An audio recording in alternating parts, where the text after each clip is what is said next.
Hoy en Semillas para la Vida tenía pensado hablar acerca de un tema verdaderamente importante. La publicación reciente, apenas este viernes, del Directorio para la Catequesis, el nuevo Directorio para la Catequesis que ha publicado el Pontificio Consejo para la Promoción de la Nueva Evangelización, un documento que tienen que conocer por completo ya sacerdotes, diáconos, catequistas, toda persona que se dedique en su apostolado a la formación en la fe y por supuesto toda persona involucrada en este momento en la definición de un plan pastoral, ya sea a nivel parroquial o a nivel diocesano, para poder integrar las directrices de este directorio para la catequesis dentro de su plan. Pero eso lo dejaré para el día de mañana, con el propósito de dar continuidad a un tema relevante que toqué este fin de semana en Pasión por el Evangelio, el programa donde hago el análisis bíblico del Evangelio de la Santa Misa.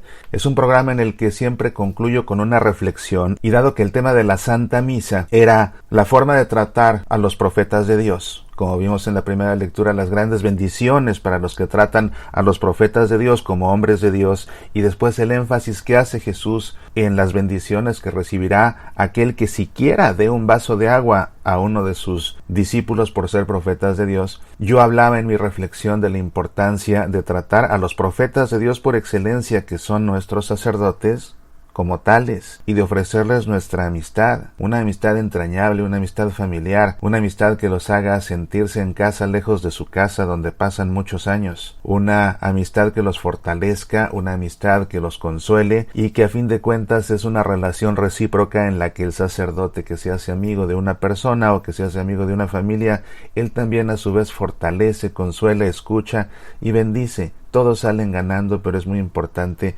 ofrecerle al sacerdote nuestra amistad.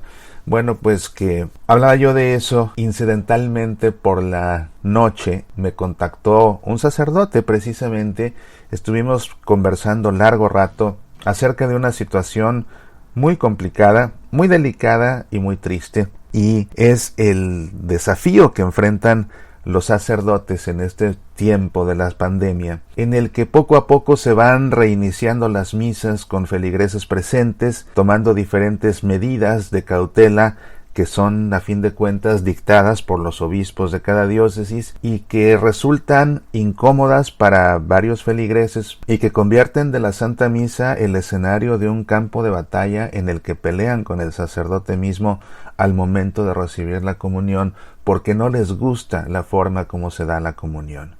La comunión no es un acto individual, es un acto de iglesia, y esto tiene que quedarnos claro. En el momento de la comunión no es el individuo el que entra en comunión con la iglesia solo, es el cuerpo místico de Jesús, es decir, la iglesia, que está formada por todos nosotros, quien está en comunión. Es un acto eclesial, es un acto de asamblea, es la comunidad que recibe la Eucaristía, no es un individuo solo y aislado, y por esa razón el momento de la comunión debe expresar también comunión en la forma de hacerse las cosas. La comunión no es un momento de devoción personal, no es un momento de devoción personal, es un acto de iglesia, es un acto comunitario. Y cuando se hace del momento de la comunión un pleito con el sacerdote, porque se exige al sacerdote recibir la comunión como al feligrés le gusta y no como ha dispuesto el obispo, entonces se está haciendo de la comunión un acto de egoísmo. Quiero dejar claras algunas cosas, porque por lo visto hay personas que no me lo han querido creer. Número 1, por supuesto que creo en la presencia real de Jesucristo en la Eucaristía. Y tan creo en la presencia real de Jesucristo en la Eucaristía que es la razón por la que gran parte de mi apostolado por tantos años ha tenido un énfasis especial en el aspecto litúrgico. ¿Por qué? Porque es precisamente la Santa Misa donde tenemos el encuentro con Dios más profundo, más pleno. Y quienes han seguido con regularidad mi trabajo apostólico, no solamente a través de Semillas para la Vida, sino también a través de mis publicaciones, no me dejará mentir cuando afirmo que soy uno de los pocos comunicadores católicos que desde que en agosto del año pasado el Pew Research Center, el Centro de Investigaciones Pew, hizo aquel estudio que reveló que en Estados Unidos el 76% de los católicos no creen en la presencia real de Jesús en la Eucaristía y el 78% de los católicos hispanoparlantes en Estados Unidos tampoco. es decir, la abrumadora mayoría, me he dedicado de una y otra forma a denunciar esta crisis de fe que se vive en la iglesia, a tratar de encontrar las causas y a tratar de proponer soluciones. Gran parte de mi apostolado de agosto del año pasado a la fecha, es decir, casi un año, se ha centrado en esto. Precisamente en la denuncia de esta crisis de fe, en la denuncia de sus causas, que en gran parte son precisamente los abusos litúrgicos que hacen que la gente no se crea que está Jesús presente, y también la falta de catequesis tanto para los feligreses como la falta de formación de los catequistas mismos. Esto lo he denunciado en muchas ocasiones. ¿Por qué? Porque creo que Jesús está presente y porque estoy convencido de que todos tenemos que creerlo. Entonces eso quiero dejarlo claro y espero no tener que volver a tocar este punto porque alguien me vuelve a cuestionar acerca de mi fe en la Eucaristía. Ya había yo advertido desde hace mucho tiempo en un programa en YouTube que justamente esto sucedería cuando la Santa Misa se comenzara a celebrar. Comenzaría a haber este tipo de protestas. Ya se había tocado este tema desde antes de que las misas tuvieran que ser simplemente transmitidas por televisión y por internet. Cuando los obispos comenzaron a ordenar que se distribuyera la Eucaristía solamente en la mano, eso comenzó a desatar una serie de quejas, de reclamos, de gente que se rasgaba las vestiduras sin conocimiento eucarístico, sin conocimiento histórico, sin conocimiento escriturístico. Ya había yo explicado en su momento que en ningún lugar Dios ordenó que la comunión se diera en la boca y tampoco prohibió que se diera en la mano, en ningún lugar, y desafío a quien sea a que me enseñe un versículo en la Biblia en donde Jesús o Dios Padre hayan prohibido que la comunión se dé en la mano, no. Pero si vemos los pasajes de la última cena en San Lucas y en la primera carta a los Corintios, que es en los dos pasajes donde Jesús le da la orden a los apóstoles de seguir celebrando la Eucaristía como ellos lo están viviendo en ese momento en la última cena, vemos la instrucción que les da Jesús cuando les dice tomad y comed. Después de partir el pan, de bendecirlo, les dice tomad y comed porque esto es mi cuerpo. Ese tomad y comed, leyendo la frase original en griego de estos textos del Evangelio según San Lucas y de la primera carta de Pablo a los Corintios, la frase es muy específica. Tomad y comed, en griego, lábete fágete. Fágete significa coman, lábete significa tomen, pero lábete es el modo imperativo del verbo griego lambano, que significa tomar con la mano. Es muy específica la instrucción de Jesús. Tomen con la mano y coman con la boca. Lábete fágete. Ahí está. Y eso es irrefutable. De hecho, esta frase se conoce como ipsísima verba Iesu, es decir, las mismísimas palabras de Jesús. A lo largo de los evangelios hay frases que alguien pudo parafrasear lo que dijo Jesús, algún evangelista pudo parafrasearlo al escribir su evangelio, pero hay frases que están consideradas ipsísima verba Iesu, es decir, las palabras tal cuales de Jesús.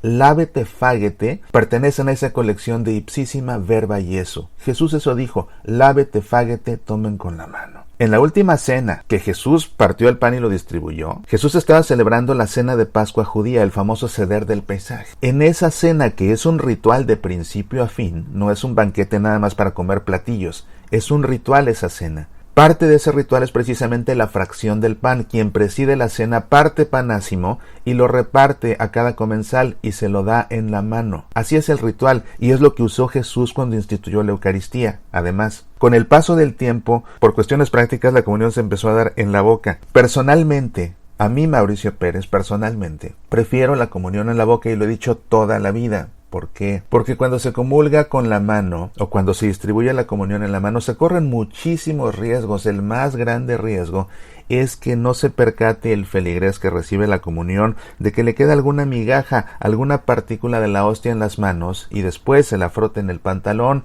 o al bajar la mano se caiga al suelo y sea pisoteado.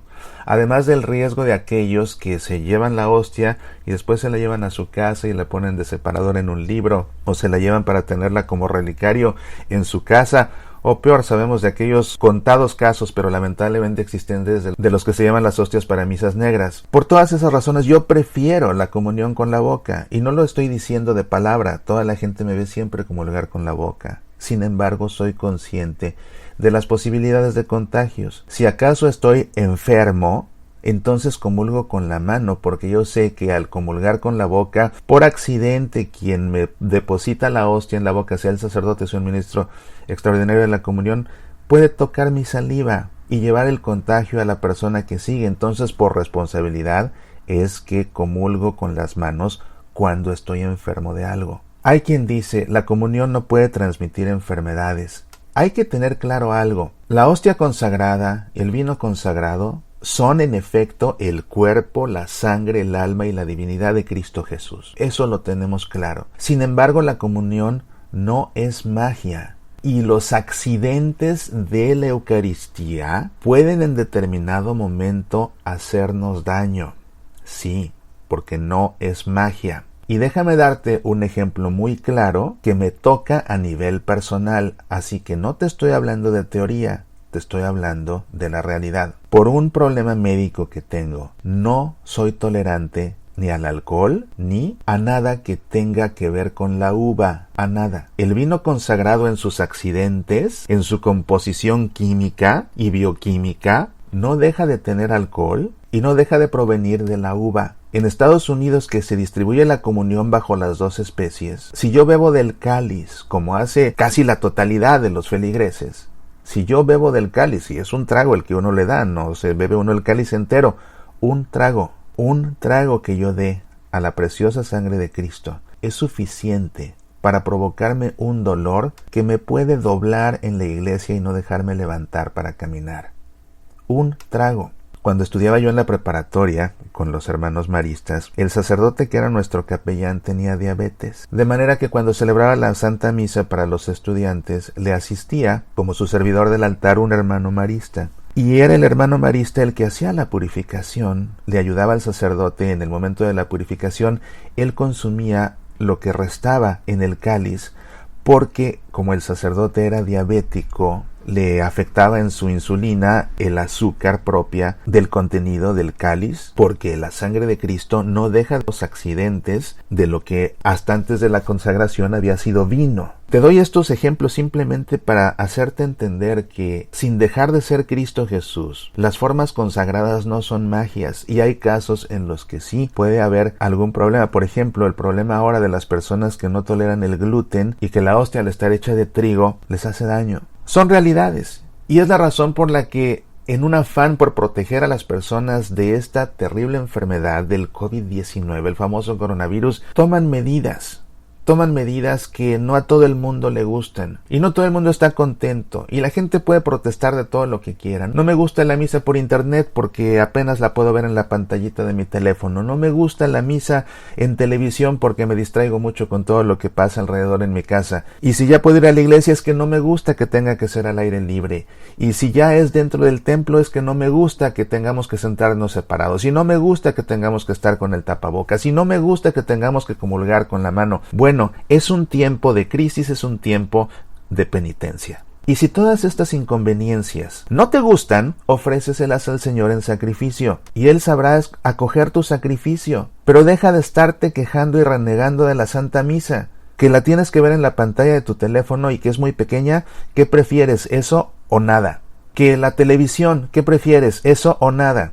Ya puedo ir a la iglesia, pero tiene que ser al aire libre y hace mucho calor. ¿Qué prefieres, eso o nada? Es que ya es dentro, pero el tapabocas, ¿qué prefieres, eso o nada? Es que me fuerzan a comulgar en la mano, ¿qué prefieres, eso o nada? No, entonces nada. Y hay gente que así dice, entonces nada. Es lo que me comentaba el sacerdote de ayer, la gente que lo desafía en el momento de la comunión porque le quiere exigir que le dé la comunión como ellos quieren y no como el obispo ordenado. Por favor. Eso es hacer de la Santa Misa y eso es hacer de la Eucaristía un acto egoísta. Somos iglesia y tenemos que ver todos por todos. Hay gente que confunde el martirio con el descuido, porque mucha gente dice eso, es que ¿dónde están los mártires que mueren por la Eucaristía? A ver, señores, una cosa es al mártir que matan defendiendo su fe, otra cosa es no cuidarse, y no cuidar la salud es de hecho un pecado contra la vida, por tanto es un pecado contra la ley de Dios. La enseñanza de la Iglesia al respecto del respeto a la vida es clarísima, lo puedes ver en el Catecismo de la Iglesia Católica, está en el numeral 2258, la vida humana ha de ser tenida como sagrada, porque desde su inicio es fruto de la acción creadora de Dios y permanece siempre en una especial relación con el Creador, su único fin. Entendiendo que la vida es sagrada, tiene que cuidarse al máximo, y por esa razón es que en el Concilio Vaticano II la Iglesia, en su Constitución Pastoral Gaudium et Spes, nos recordó que Dios, Señor de la vida, ha confiado a los hombres la excelsa misión de conservar la vida, misión que deben cumplir de modo digno el hombre. Por consiguiente, se ha de proteger la vida con el máximo cuidado, Las disposiciones que dan los obispos de cómo se celebran las misas, de cómo se distribuye la comunión, lo están haciendo en cumplimiento de esto, de su obligación, que es la obligación que tenemos todos los hijos de Dios, de proteger la vida con el máximo cuidado. Y eso no es faltarle al respeto a Jesús Eucaristía. Eso no es cometer un sacrilegio. Dar la comunión en la mano, y sobre todo en este tiempo, en esta situación, no es un sacrilegio. El sacrilegio sería del que recibe la comunión o que recibe la hostia, que no tiene cuidado, que tira migajas al suelo. Él es el que comete el sacrilegio, el que recibe la comunión.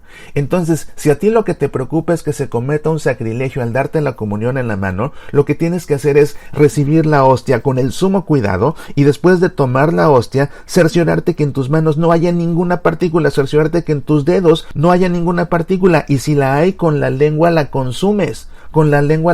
Y evitas el sacrilegio. Eso es responsabilidad tuya. ¿Te preocupa el sacrilegio?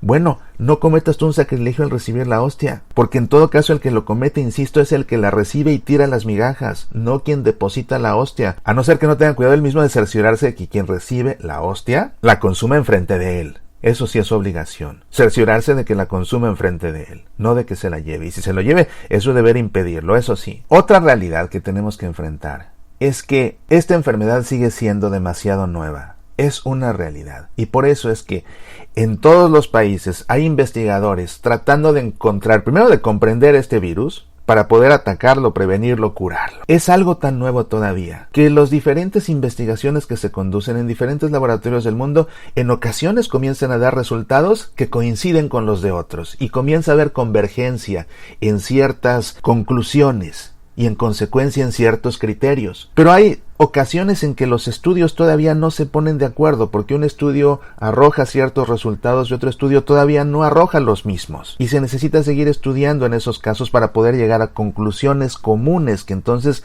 nos den garantía. Y lo cierto es que hasta que eso no suceda, en todos los ámbitos de la vida, los sociales, los de políticas públicas, los de lo que ordenan los gobernantes, a niveles litúrgicos también, a niveles familiares, incluso las medidas de precaución que tomamos en casa, no podemos negar ni evitar la realidad de que tenemos que tomar todas esas decisiones en medio todavía de un grado de incertidumbre, de un rango de incertidumbre que hasta que no avancen las investigaciones no se reducirá, y ojalá finalmente se elimine para que de la incertidumbre pasemos a la certeza total. Todavía no es ese momento. Todo se tiene que decidir en medio de ese rango de incertidumbre. Los obispos toman las decisiones que creen más prudentes, basándose en la opinión de los expertos en quien ellos más confían, pero no deja de haber ese grado de incertidumbre en el que en este momento estamos decidiendo todos, a nivel doméstico unos, a nivel eclesiástico otros. Y esa realidad la tenemos que aceptar y dejar de estar acusando a los obispos de herejes y de sacrílegos, cuando no es así. Además, toda la gente que critica a los obispos ni tiene sus años de estudio, ni tiene sus años de experiencia pastoral, ni tiene el nivel de espiritualidad que tienen ellos. Entonces confíen, porque la obediencia a los obispos no es solo para los sacerdotes, es también para los laicos. Y este es un tema muy puntual. No empiecen a cuestionar, es que si el obispo comienza a proponer ideologías, esto no es cuestión de ideologías, es un tema muy específico, la comunión en el tiempo de la pandemia. No lleven la discusión a otro ámbito. Hablaba yo con este sacerdote de estos desafíos que enfrenta, y él está entre la espada y la pared, porque él tiene que obedecer a su obispo, y tiene que estar enfrentando los retos de la gente, que lo retan a él, y en consecuencia retan al obispo, y arman números, hacen escenas en el momento de la comunión. ¿Qué es eso? Difícil para los sacerdotes, que están haciendo lo mejor que pueden, muy difícil, y no se vale que los pongan en esa situación. Bueno, hoy en la mañana hablaba con otro sacerdote, me llamó un amigo sacerdote también para pedirme que rece por él porque ya se contagió del coronavirus. No se vale que como feligreses solo pensemos en nosotros, en lo que queremos, en lo que nos conviene, en lo que nos guste, en nuestro bienestar. Otra vez, la misa no es un acto egoísta. Tenemos que pensar en todos, incluyendo a los sacerdotes. Claro que también se contagian, Habrá situaciones que son inevitables, tener que ir a ungir, por ejemplo, darle la unción de los enfermos a alguien que está en peligro de muerte por el coronavirus. Es un riesgo inevitable que tiene que tomar el sacerdote, que es el mismo riesgo que toma la enfermera, el médico que asisten a ese enfermo. Pero cuando los riesgos se pueden mitigar, cuando los riesgos se pueden incluso eliminar, hay que hacerlo. Y si las disposiciones que dan los obispos, que están encaminadas a proteger a todos, incluyendo a los sacerdotes, se tienen que aplicar también por el bien de ellos. Qué bueno que podamos tener amigos sacerdotes, que podamos ser amigos de sacerdotes. Qué bueno que haya sacerdotes que me consideren su amigo y que tengan la confianza para compartirme esto. Pero te das cuenta, 2 escenarios muy complicados en el mismo ambiente. El sacerdote que enfrenta a las personas que se le enfrentan en el momento sagrado de la comunión, por tener que tomar medidas para proteger a todos de un contagio, tanto a feligreses como a él mismo como sacerdote, y además en obediencia de su obispo, y los desafíos que enfrenta un sacerdote que ya se contagió. Pensemos como iglesia, no como individuos. Pensemos como iglesia, que eso somos. Cualquier reflexión posterior te la dejo de tarea. Soy Mauricio Pérez. Estas son Semillas para la Vida.